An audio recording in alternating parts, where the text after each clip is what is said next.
नमस्कार दोस्तों, very good afternoon. आप सभी को पता होना चाहिए कि इस समय काफ़ी ज़ोरों शोरों से बिहार बीएड एंट्रेंस एग्ज़ाम की प्रिपरेशन में काफ़ी विद्यार्थी लगे हुए हैं, लेकिन प्रिपरेशन वही कर रहा है जिसको कोई उम्मीद है ना। और जो उम्मीद किस चीज़ की भाई, तो उम्मीद आखिरकार गवर्नमेंट कॉलेज की। तो अगर आप एंट्रेंस एग्ज़ाम देने वाले हो और आपको अगर गवर्नमेंट कॉलेज ना भी मिले और प्रिपरेशन कर लें तो फिर उसका कोई मतलब नहीं निकलता। तो आखिरकार हमें जब प्रिपरेशन करना ही है तो कुछ इस तरीके से प्लान करें, कुछ इस तरीके से मेहनत करें जिससे एक बेहतर तरीके से अपना स्कोर क्रिएट किया जाए। और उसमें क्या क्या समस्याएं आ सकती हैं, क्या क्या प्रॉब्लम आ सकती हैं, उसके ऊपर 2 मिनट हम आपसे डिस्कस करना चाहते हैं, ताकि अभी अपना माइंडसेट अगर उस तरीके से अगर बना रखे हैं तो आप बेहतर तरीके से आप उसी प्लान के अकॉर्डिंग आगे बढ़ सकते हैं। ठीक है, तो देखिए यहाँ पर अगर हम बात करें यहाँ पे सब्जेक्ट कौन कौन सा आपके एग्जाम में पूछे जाएंगे, तो आपका जनरल इंग्लिश या फिर जनरल संस्कृत जो है, इन दोनों में से कोई एक सब्जेक्ट आपसे पूछा जाएगा जो 15 नंबर का होगा। ठीक है, और 15 क्वेश्चन होंगे।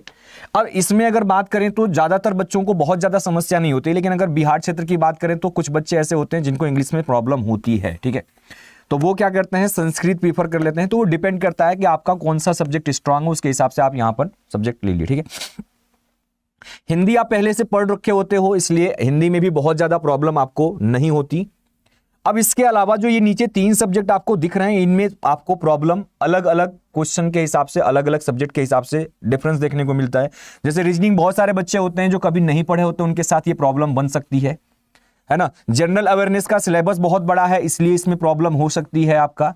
और उसके बाद सबसे ज्यादा जो प्रॉब्लम होती है वो आपकी टीचिंग लर्निंग जो इन्वायरमेंट है, इन्वायरमेंट इन स्कूल है, इसमें सबसे ज्यादा प्रॉब्लम देखने को मिलती है ज्यादातर विद्यार्थियों को।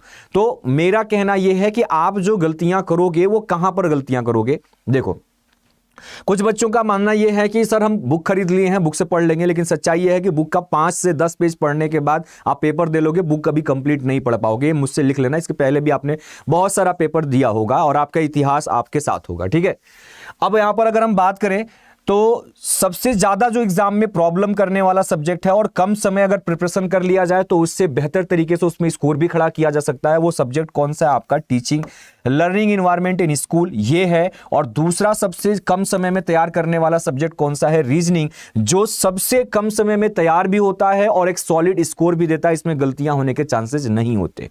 जीके जीएस में जो प्रॉब्लम है आप उसको बेहतर तरीके से तैयार कर सकते हैं। हिंदी भी आपका सिलेबस है जो आप बेहतर तरीके से आप क्या कर सकते हैं, तैयार कर सकते हैं।